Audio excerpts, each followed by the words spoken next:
and I think what it's been such a gift in the quarantine is that it's like figuring out what really matters and what is really important.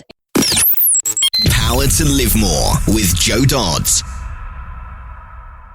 Welcome to the Power to Live More podcast, all about productivity, organisation, well-being, energy and resilience.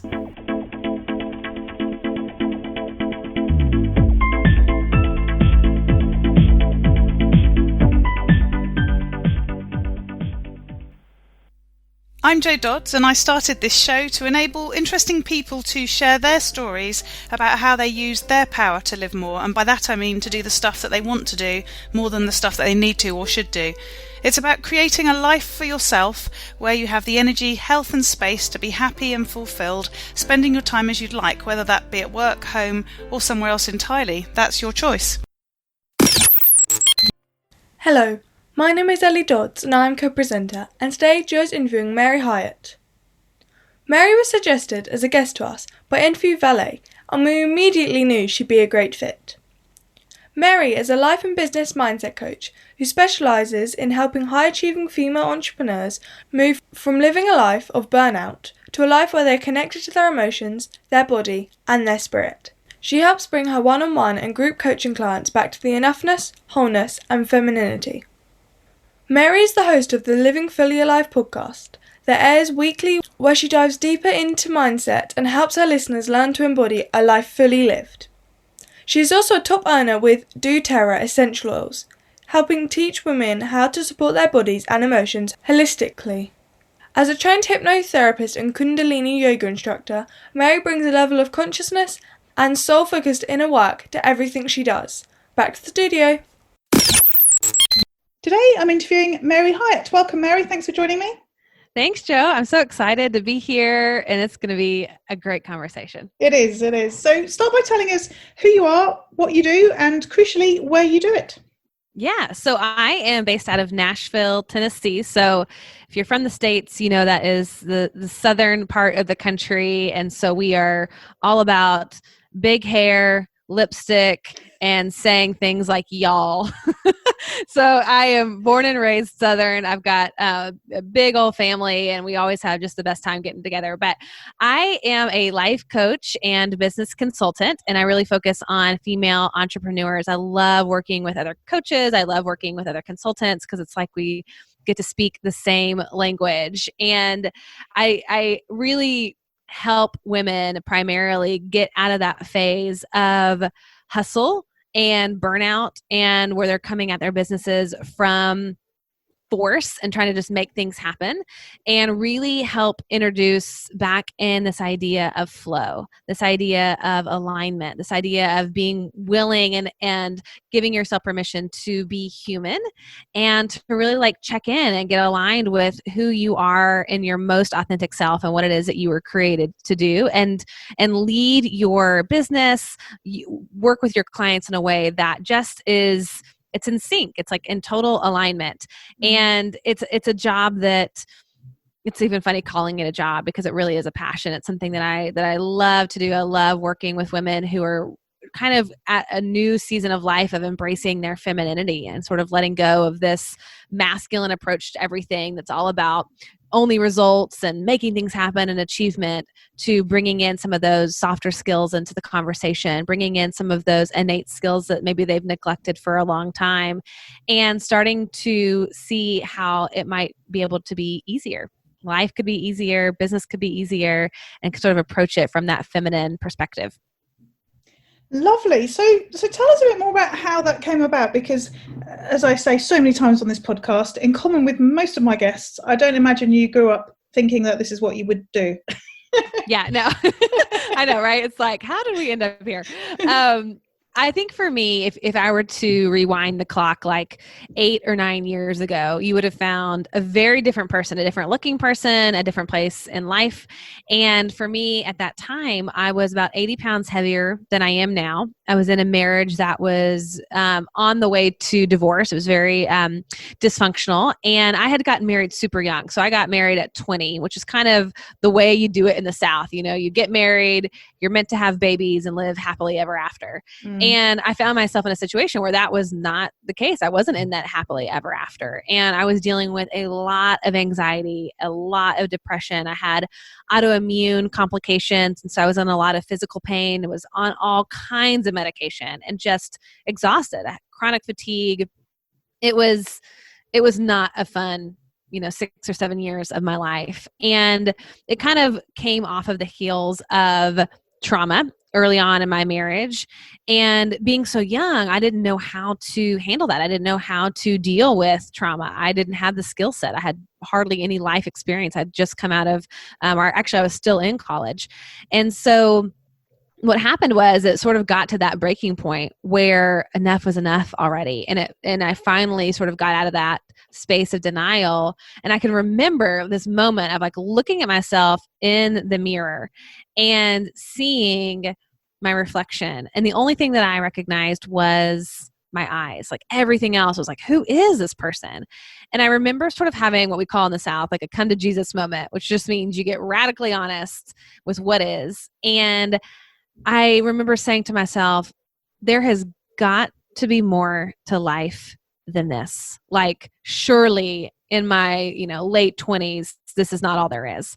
And so I ended up embarking on a kind of putting myself through self-discovery school. I, bought every book that probably all y'all know, all the self-help books, all the self-help development books, and started trying to understand what had happened. When did I go numb? When did I fall asleep? When did I check out? And who was the real Mary? And so kind of for the first time in my life as an adult, I started going on this self-inquiry journey, which led me, and I had been doing therapy for a long time, but it led me to eventually several years later, starting my own business in a network marketing industry, and kind of found myself in a situation where I was in total burnout. So I ended up hiring a coach. And through working with a coach, I realized, oh my God, this is what I'm meant to do. Like, this is my path. And I had always been interested. I studied psychology in college. And so I had a bent towards that. But it was like coaching was just this perfect blend of the therapy kind of mixed in with all of this mindset stuff and sort of taking action, and embarked on becoming a coach and training with my coach. And kind of the rest is history. And so how did you turn that into helping other people? Because, many people have issues and go through a sort of transition themselves, but it doesn't turn into helping other people with a similar sort of journey. So what was the reasoning behind that? Well, I think that it's my personality first and foremost. I think I have always been somebody who has loved to help. If you're familiar with the Enneagram personality assessment test, I am an Enneagram type 2, which is the helper.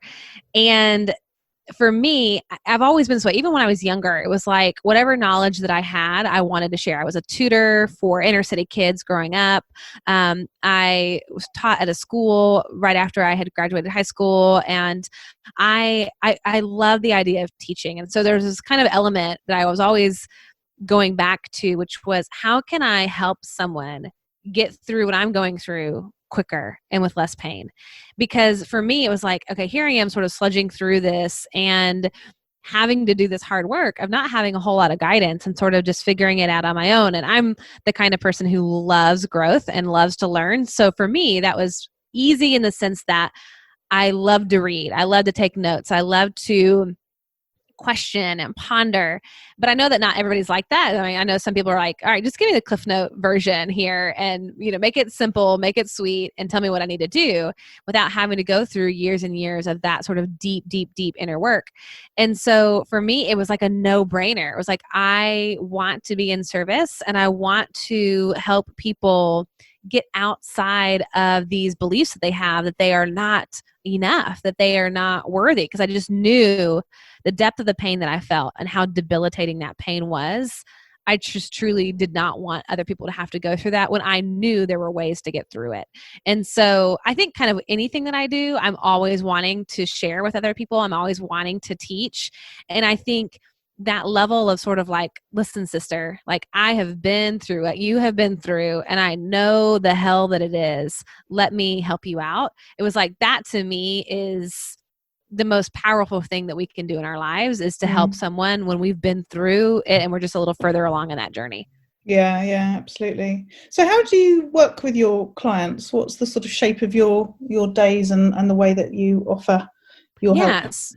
So I have sort of like 3 options when I work with clients. So I have my one-on-one coaching clients, and I love those women. I mean, they're just like so amazing. And these are the women who are like already at some point in their life successful. So maybe they have a career that they're, kicking butt at, and yet they're still unsatisfied in some area of their life. So they are either burnout and exhausted. Their relationships are falling apart. They have a lot of issues with their body, like body image, hating their body, all of that. And so those are the clients that commit to doing a 6-month package with me or a year package with me. So I kind of have that 2 options. And then I also do group coaching. And this is kind of where, depending on what it is that I'm studying or what it is that I'm really interested in at the time, I will create usually like a 6 to 8 week program that's group coaching. And I love these groups too, because there's something that is so powerful that happens inside community, like just that sisterhood, the ability to find trust in vulnerability again, where a lot of people have been burned in that. And so like last year, the last end of last year, I did a course that was all about enoughness for women. So embracing their femininity and learning how to be enough. And so that was a several month course or group coaching program. And I kind of do that about twice a year. And then I also have a online membership where people pay a monthly fee and they kind of get this a bigger group there. So it's sort of a lesser degree of content. They don't get any one-on-one time with me, but they get resources. So every week they're getting a resource, whether it's a guided meditation, whether it's an embodiment exercise. I have a workbook that correlates with the theme that I do on my podcast. And so there's all kinds of questions that have to do with that theme that they can journal out, and, a couple other Q&A, things like that resource. So it's usually one-on-one, group, or the online membership. Lovely. It sounds quite similar to some of the stuff that I offer. And I guess this personal question, how do you get it all done? I always feel like there's more content I could provide. I could do some more sessions. I've got all these great ideas, and my to-do list is like the length of I don't know what. And right. You do what you do, don't you? But how do you organize it? I'm always interested to hear what I can learn. Well, I've been there and I get that. I think one of the things that really shifted everything for me was last year I decided to have a theme of the month for my podcast. And so what's great about that is it basically allows me to repurpose content all across the channel. So for example, if I'm doing 4 episodes for my podcast, I have to do like this month, I'm talking about, when we're recording, I'm talking about relationships. Then everything that I create, whether it's through social media, for my online membership, so the guided meditation, the essential oil recipe, the workbook, all has to do with relationships. And so I'm not having to kind of like think about, okay, what is it that I'm in the mood to talk about today? I have like some boundaries around that. I have a parameter that sort of helps to guide my focus. And that was like a game changer for me, because it was like every week I'd think about the podcast, and because mine is a primarily solo podcast, it was like, okay, what am I going to talk about this week? Mm-hmm. And so having the theme was really helpful. And then of course with my one-on-one clients, I have them, they meet with me at every other week. And so I only have about max maybe 4 clients a week that I'm working with in that capacity. So I keep a really small roster for my one-on-one clients because I charge a hefty amount for one-on-one coaching. And so I'm able to do that. And then I kind of know that I have these like little pockets and seasons where I do the group coaching. But right now I'm sort of just rinsing and repeating. I've created the content already. And so when I run my next group coaching, it'll be the same content. And so I'm not having to create that again and again and again. And so to me, it's sort of like always through the lens of how can I sort of reuse what I've already got going. And then the other thing that I do, and I'm sure you've heard of this or maybe you do this yourself, is I batch my days. So I have like some days that are for just coaching. I have some days like today that's all podcasting. Yeah. I have some days that are going to be like Mondays, I do not work at all. So I completely take off on Monday. And so that's sort of my catch up, self-care, sort of like, tend to myself day. And then for the rest of the 4 days, and Friday's a really light day as well, but Tuesday, Wednesday, and Thursday are a little bit more packed with things, but it's every day is sort of a different scope of my business. So it's not all jumbled in there together. It's funny, I've increasingly done that. I've been doing more coaching during the sort of lockdown period, and I've corralled it all into, again, Tuesday, Wednesday, Thursday, to the point where I had to move my podcasts to Wednesday, although we're doing this on a Thursday, so I've had 4 to do this week. And it's made me laugh because I actually have started to really like Fridays, and I'm not so keen on Mondays anymore. And I always used to never know the difference between any of my days. Yeah. I like having a day with nothing in it. So I know on a Monday that I'm heading into 3 really busy days where my diary's completely full. And although it's just like when I used to be in corporate and I used to have interviews and things, I love the days. I love speaking to people and I love the work that I do on the day, but I dread doing it. And so I now have a weekend again. It's really weird. That's amazing. It makes all the difference. I know for me, it's like, when Sunday rolls around, I don't dread Monday anymore because I know that I'm basically having an off day.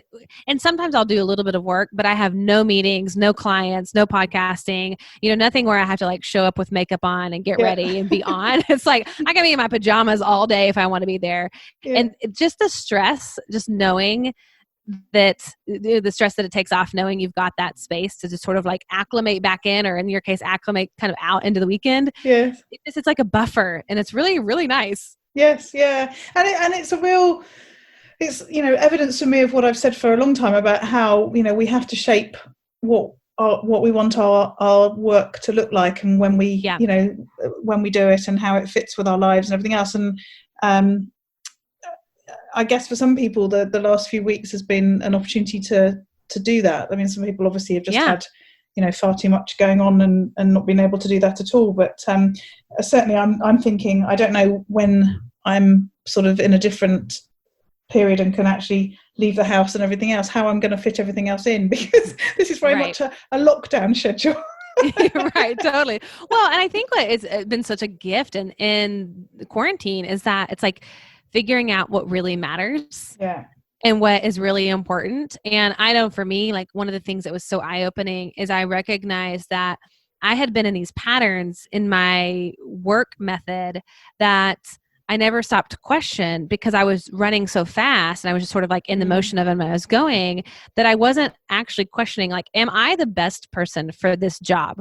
Like, does it make the most sense for me to be the one doing this thing? Or is this something that I need to delegate? Is this something that I need to hand off to somebody else or contract it out or whatever? And I think that this time of being able to slow down, it was like, oh, now I have an opportunity to evaluate and think about, what the truth is, like, this might be something that I am, decently proficient at, but I don't enjoy it. Like, it's just exhausting. Like editing podcasts, for example, I can do it, no big deal, but it's not something that brings me a lot of joy, for example. Whereas now I'm kind of finding out, like, oh, what I really do love to do is I love doing some of the design work, like for my social media, like making graphics. I actually really enjoy that. It feels like an artistic expression for myself. And could I hire that out? Yeah. And I had my assistant doing a lot of that. And I realized that I was missing that. But again, because I was sort of going through the motions, I didn't pause to check in and go, okay, what makes sense for me to do? What do I enjoy doing? And then what else do I need to sort of like delegate out that makes the most sense? So I feel like my work method has changed. My assistance has changed through this time. And I know that I'm a little bit further ahead here in the States than you are. So I've kind of now, like, I'm getting out. I'm in my office. I have an office outside of my house. I'm here now. But it's sort of like, what can I bring to the environment that I had when I was totally just in my house in lockdown? It's like, what are some of those things I don't want to just let go back to the quote unquote normal? Like that was an opportunity for a reset. Let's keep going with that momentum. Yes, yeah, absolutely. So let's talk a bit sort of practical level stuff in terms of sort of tools and apps. What sort of things do you use to manage your business and get things done? Yeah, I would say that the top two apps that I use, and honestly, I don't use a ton, so I'm not like an app junkie, but the two that I feel like I go back to again and again and again are Calendly, which is how I schedule all of the things that I do. So that's basically the link that I'm going to give people to schedule, whether it's a one-on-one or like, I forgot to mention I run a mastermind as well. And so I've got these women in this mastermind and they get one coaching session a quarter with me. And so I'll send them that link for them to schedule that. And that's just a great tool. So I'm not taking my time going back and forth on email on trying to find a good space for people to, get in my schedule. So Calendly is awesome. I love that. And then the other tool that I use all the time to organize all the things that I'm learning and studying is Evernote. And that is a way to organize essentially from handwritten notes to digital notes. And for me, because I'm running so many different kinds of programs and things online, it's so helpful because I can have a whole binder inside of Evernote, and I've got all these little tabs in there, and it might be social media graphics for the online membership. It might be the folder of guided meditations. It might be the folder of templated emails, whatever it might be, but it's sort of all, instead of having it just like in the Finder section of your computer, it's a more visually appealing way of having it in one space where you can attach images, you can attach PDFs, and you can share that with other people and your team, which is great. So those are kind of my two go-tos, Evernote and Calendly. Lovely. I'm interested that it's like so definitely two. Yeah. You've curbed the bright shiny objects tendencies.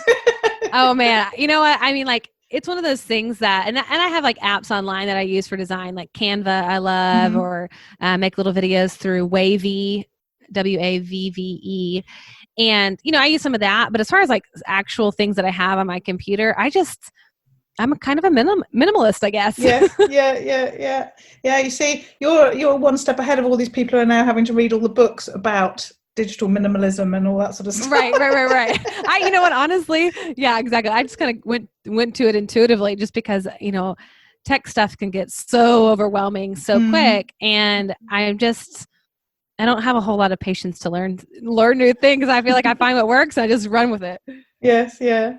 So you talked at the beginning about working with women and how you're interested in helping them to sort of use their, I don't know, feminine traits. I think you described a few times to run their businesses, to improve their lives and so on, and not be sort of frightened to let those come out, if you like.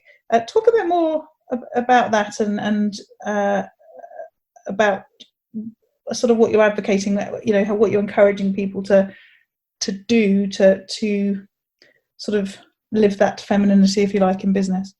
Yeah. So to me, it's just kind of a fascinating study when you start looking at the history of women in the workplace, which is relatively new. I mean, I think anything that's sort of like less than 100 years old is considered new. and so it's been interesting to kind of see the development. And if you think about women in the workplace prior to the sort of movement of working at home, for example, so when we look at when women sort of went into the corporate space, it was kind of a man's world. I mean, there was a lot of male energy, definitely this idea of men and being a male is superior to being a woman. And men are smarter, men are quicker, men are faster, women are slower, women are not as intelligent. And so we were sort of relegated to roles like the secretary if we had to work out of the home. And it was interesting as you kind of see the trend as women sort of moving up the quote unquote corporate ladder. There's this trend that happens, and you even see this in fashion. I think this is like a great way of looking at it, where women began to dress like men. So women began to wear the pantsuit. And that to me is such a metaphor for kind of how it was working, where women adopted this belief that in order to be successful in a man's world, we got to be like a man. We have to think like a man. We've got to kind of be cutthroat. We've got to be competitive. We've got to be high achieving. We need to be, staying later than anybody else. We need to be getting to the office before anybody else gets there. And so there's this energy of force, of do, create, sort of this intense, if you think about masculine energy. And what I've noticed, especially in my clients who are high achieving women, that there comes a point when that creates and causes burnout, and it creates exhaustion. And my belief is that when we are solely operating out of our masculine energy as women, we can't sustain it. Like, there really is this beautiful polarity of masculine and feminine energy that we each have. And we each have some masculine and each have feminine. And sometimes we're a little bit more bent towards one or the other, no matter what your sex is. But for women, I do think that when we are fully in the masculine, it's going to burn us out. And so what I try to teach and help encourage my clients to do is to start to appreciate and see some of these feminine qualities as assets versus liabilities. So it's looking at the part of ourselves that is emotionally mature, that is relatable, that is honest, that is creative, that is intuitive. The ability for a woman to sort of have that soulful, spiritual, almost like kind of spidey sense of coming into a situation and sort of reading what's behind what's being said. That ability to kind of emotionally communicate, to express, to have this energy of flow. Playful, pure, sensual, fluid, allowing, open, expansive kind of energy. And to me, a woman in her power, in her strength, when she can sort of own that energy, is a powerhouse. Like, I think about the archetype of the queen, just that queen energy of a powerhouse that can sort of like hold her ground and who is still running the whole country. And yet there's this femininity about her. There is this almost like mysterious quality about her. And for us, I think as women, we need to be connected to the heart of the woman. And I think when we can bring that into our business, especially as coaches, I think like this is a really almost like easy way to adopt this. Is easier than trying to bring this into a corporate space. But as a coach, it's like, what do we do all day? I mean, we're listening. We are accessing our innate wisdom. We're reading behind what it is that our clients are presenting and really like seeing what is the real issue behind their words. And that's feminine. That ability to see that is such an asset. So to me, some of those softer sides, some of those more feminine sides are really an invitation, I think, for women to find some freedom in their work, as opposed to feeling like they're always in this pressure to perform, always in this mode of hustle, do, achieve. And when we can kind of like slow down and connect with our most inner self, our highest self, our truest self, to me, that kind of feminine alignment is freedom. Mm. And what does that look like when people sort of don't get that? Because, as you say, people go into business and quite often are sort of operating within that sort of masculine principle sort of way. Do people come to you because they know they want to be different and they don't feel they can be because the world doesn't seem to be like that? Or are they already like that and they're just sort of honing it further? When I sort of listen to you describing that, I almost feel like people need to be feeling that and being that in order to come and find out more about it. Because if they're not, do you know what I mean? Yeah. It's like if you haven't got that and you're trying to be too masculine, do you know that? No, not? I don't think you know that. I think that it presents in different ways. So like, for example, and I love this about coaching, right? Because it's like never about what you think it's about. Mm-hmm. And so I wouldn't, like this conversation we're having, I wouldn't ever have that conversation with a client up front, because I think you're right. Like it wouldn't resonate. And I don't think people know that that's what they would want or what they would need. And what they're coming to me for is because they're in this burnout. They're in this exhaustion, which to me is the byproduct of living in the masculine. Now, I wouldn't use that language and they wouldn't even know how to describe it that way. Right. Okay. And so I think that what's interesting about it is that when you have that symptomatic situation present themselves, when they go, man, my self-care is really lacking. And I think that's something that people typically can identify with. Like they all of a sudden are going, you know what? I'm working on the weekends. I'm working at night. I'm not spending time with my husband. I'm not spending time with my kids. I am like truly exhausted. To me, those are sort of those symptoms that they're sort of telling on themselves without knowing that they are.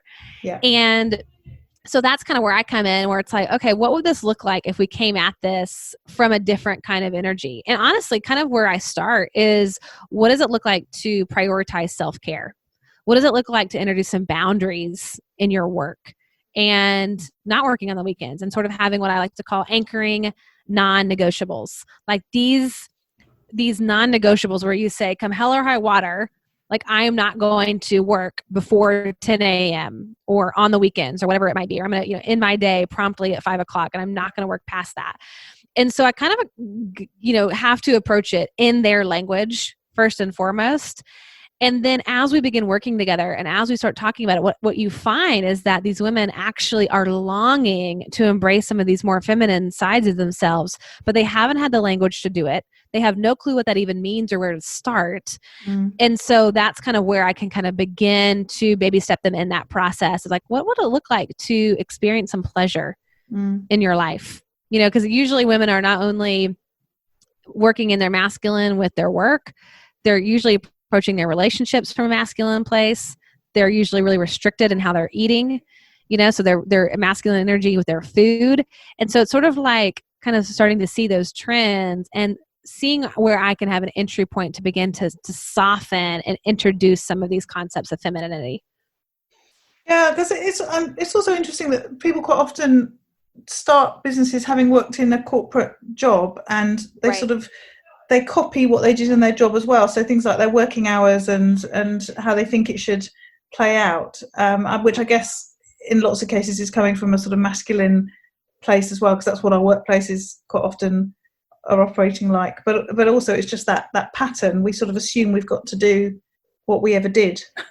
Yeah. And I think one of the reasons people go into businesses for themselves, especially like consultants, coaches, therapists, is there's sort of this like promise of freedom, like time freedom. Like you've been working for the man, you've had no flexibility in your schedule. And so what's appealing oftentimes is that, when you run your own business, you're going to have time freedom and hopefully financial freedom. But I think that idea of getting more time is really appealing. And yet it's one of the things that typically what I deal with my clients most is time famine, time scarcity.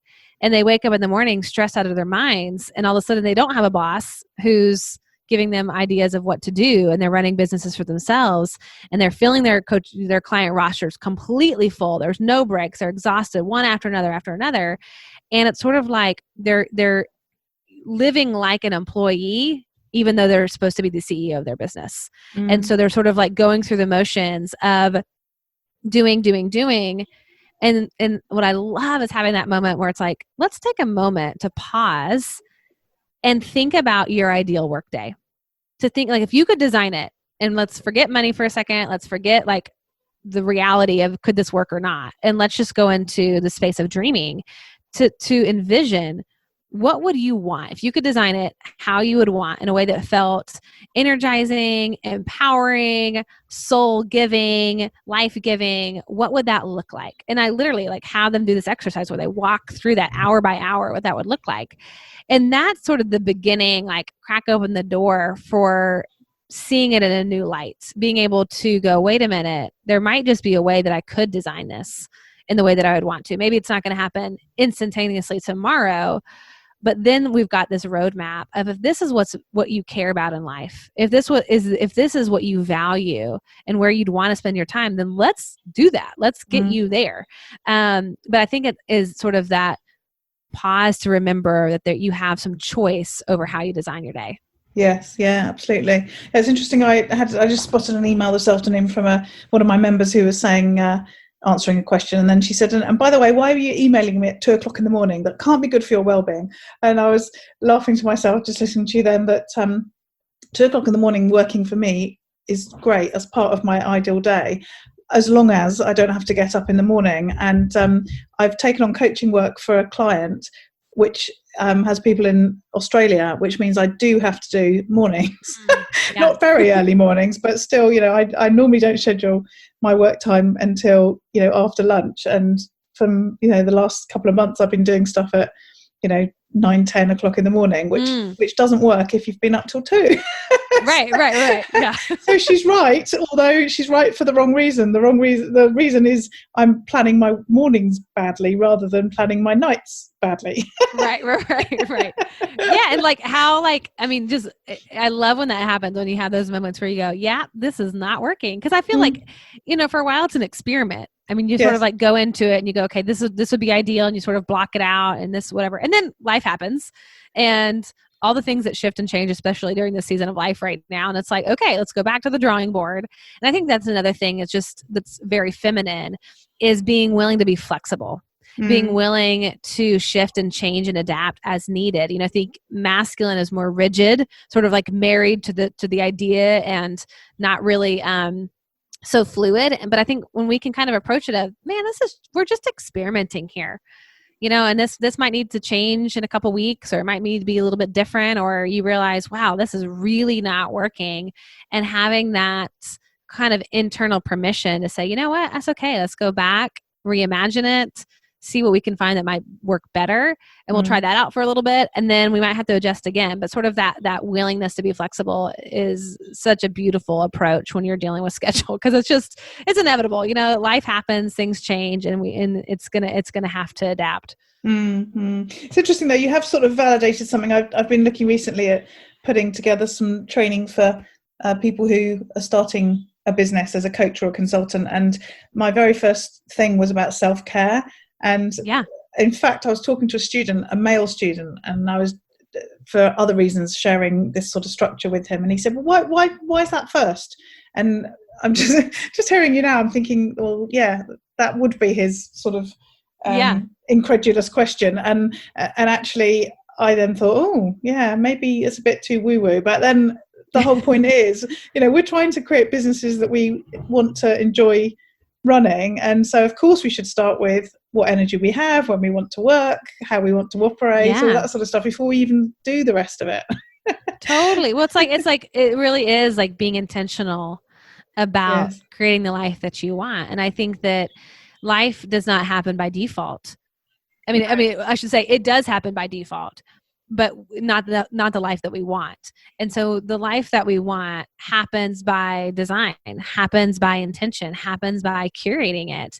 And I even think about like morning routines, and I know that so many coaches are so strict in their morning routine, like with their clients. Like there's just this real emphasis on, you have to have a morning routine. You have to have a morning routine. You have to have a morning routine.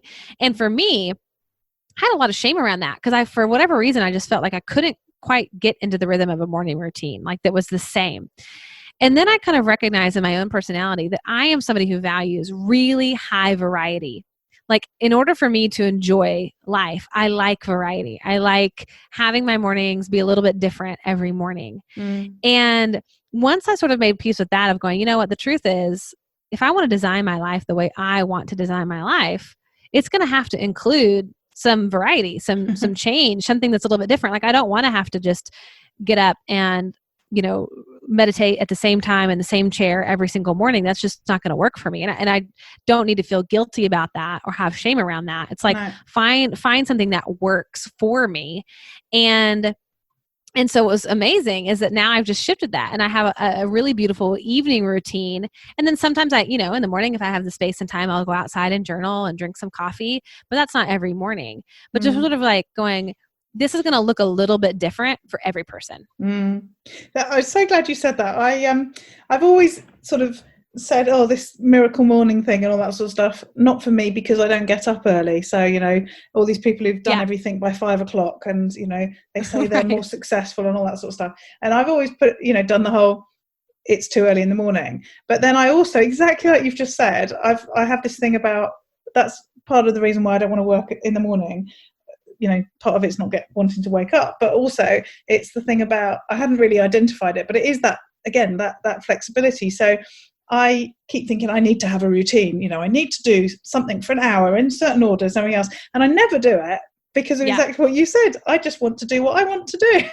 Right. And I'll get it all done. And I might do a bit of reading, or, I do have a ritual of reading with a cup of coffee because I like that, and whatever else. But I have railed against the whole concept of any sort of routine for mornings. And I've put it down to, as I said, not wanting to be up early, but it's not even that. I'm not creating a routine later in the morning either. It's because I don't want a routine. Yeah, and I think that there's some personalities who love routine, feed off of it, need it. I have a dear friend of mine. He is so perfectly rigid. I mean, he thrives off of routine, and he nails it. I mean, it's literally to the minute. Same thing every morning. And he's super successful, just an amazing person. I respect him so much. And if I compared myself to him, I would be, in a dark hole somewhere, where just thinking, I was just horrible of a person for not being able to do this. And it's being able to be gracious with myself to know, you know what, that is something that works for him, that actually feeds him and gives him energy. And for me, it doesn't. In fact, it makes me angry. It makes me frustrated. It makes me feel like I've started the day off as just being a loser, like I failed already. And it creates a lot of tension for me. So it's oh, I don't actually have to abide by the same rules of life than he does, and I still get to be successful. So it's sort of it's not A or B. There's always a C and a D and an E and an F of a way of doing things. And so it's sort of giving myself permission to go, you know what, you can do it the way you need to do it, that feels life-giving to you, and also is, your specific recipe for success. Yeah, absolutely. Yeah, I'm glad you came on the podcast. I'll keep referring back to this one when I'm having those same thoughts. Awesome. So what about your own sort of development and learning? How do you keep that going?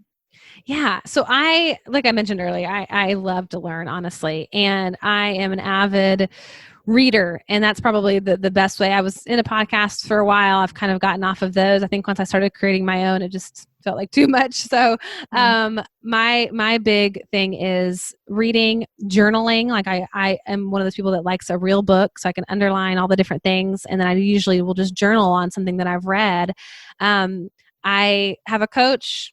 I have a therapist. I am also in the process of doing therapy called neurofeedback, which is dealing with trauma and specifically working on the brain, scientifically working on the brain. You actually hook your brain up to electrodes and rewire the brain, which is pretty amazing. Yeah. So I'm doing that as well. And so, I think for me, if I'm reading, if I'm journaling, then I know that I'm in that state of growth and just really taking care of myself. That neurofeedback, I'm sure I've come across through Bulletproof, Dave Asprey. He's done lots of podcasts and things on that, if I remember rightly. Yeah. It's an amazing. I mean, there's all different kinds of therapies for trauma, EMDR, brain spotting, things like that. But neurofeedback is very powerful, and it's passive. So you're actually not talking. You're just sitting and listening to music or watching TV while you do it. So it's kind of it's a nice break when you've been doing a lot of that deep kind of cognitive work.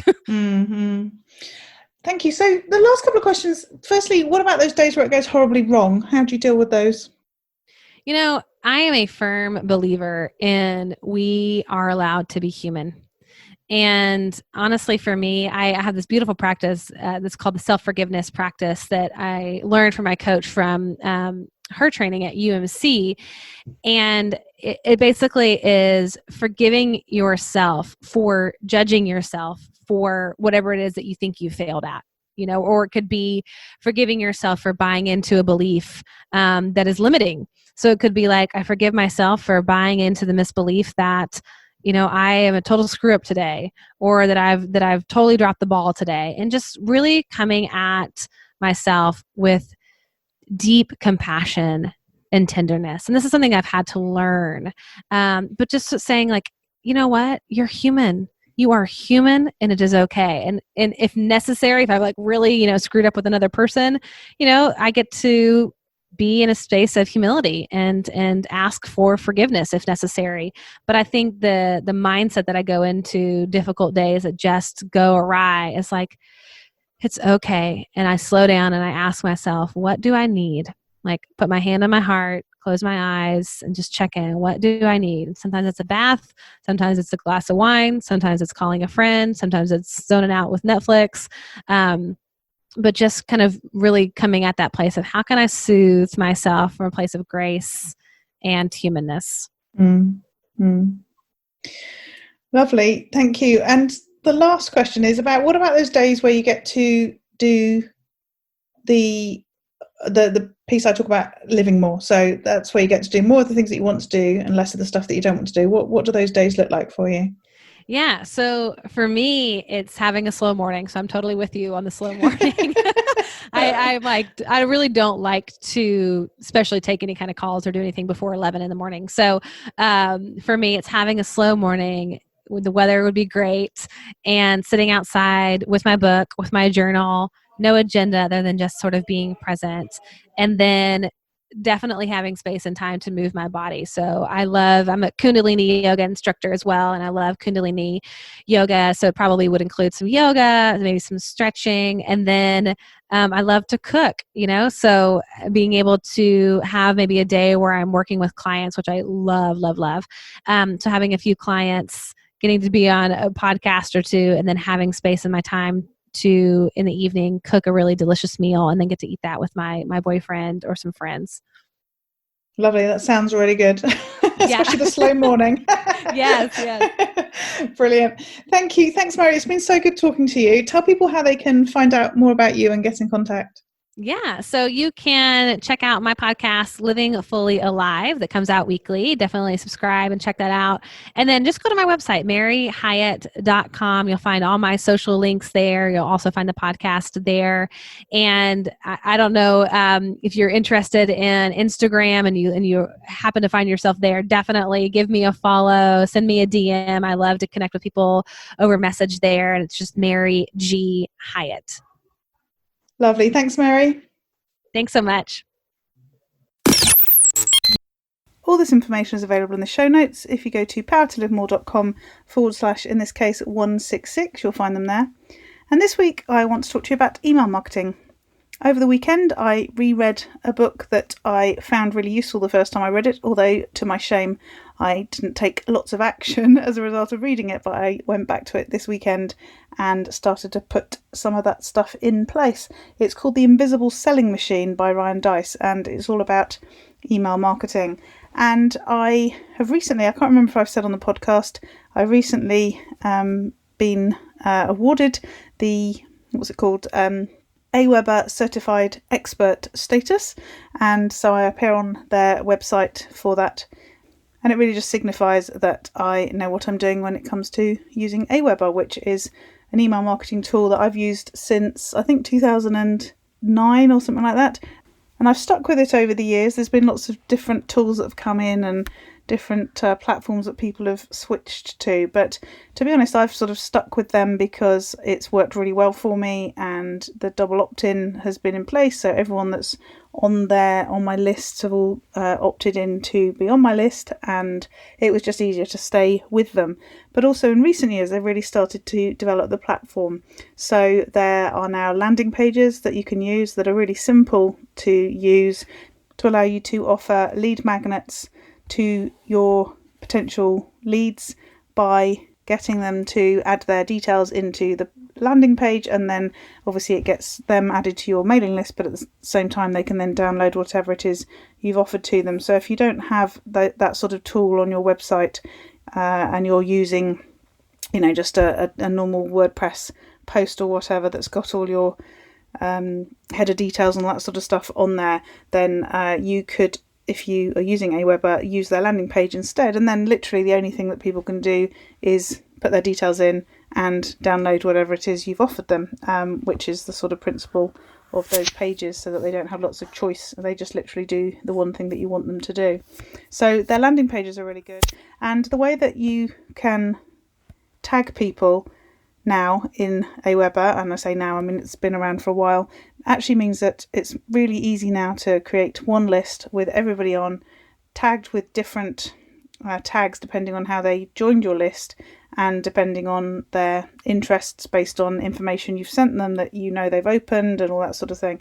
And you can get actually quite sophisticated with it, almost to the point where you can use Aweber or another email marketing tool as a CRM. If you're not really sophisticated enough in your business to need a customer relationship management database and a tool to do that, you can actually use something like Aweber to enable you to sort of track the interests of your audience and your leads, and actually email them the right information, the stuff that they're looking for, and you know that it's the right stuff because of how you've tagged them and because of how they found you, and obviously as a result of the tag that you've created from wherever it is they've come from. So over the weekend I went in and redid the lead magnet on my site, powertolivemore.com, which is my 5 fundamentals checklist, and I set it up so that people can download the checklist and then they get tagged with 5 fundamentals, I think I tagged it, so that I then can send a follow-up series, a campaign to those people. And then if I have other lead magnets set up, the people that sign up to get those lead magnets will get a different series of emails through that campaign based on whatever they've signed up for. So I have a lead magnet at the moment for reducing stress, and so the emails that I want to send people who've downloaded that lead magnet obviously are different to the ones that I want to send to the people who've downloaded the 5 fundamentals checklist. And you can do that within Aweber as an email marketing tool rather than needing to do anything outside of that. So it can be really sophisticated, and it's also really simple to set up. I really like the interface because it is so easy to work out what's where. It's not one of these complicated tools where it's been designed to within an nth of its life and you can't actually find anything, although it looks amazing. I just think Aweber looks really straightforward and simple, certainly to me, because I know what I'm doing. I know that I work with students who are using it and it's quite new to them and they're still sort of finding their feet and they don't find it quite so simple.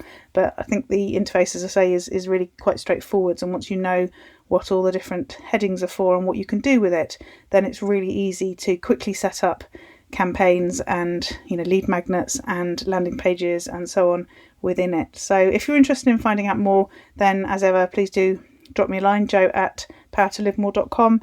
If you want to find out more about Aweber, then you can go to joedodds.com/recommends/Aweber.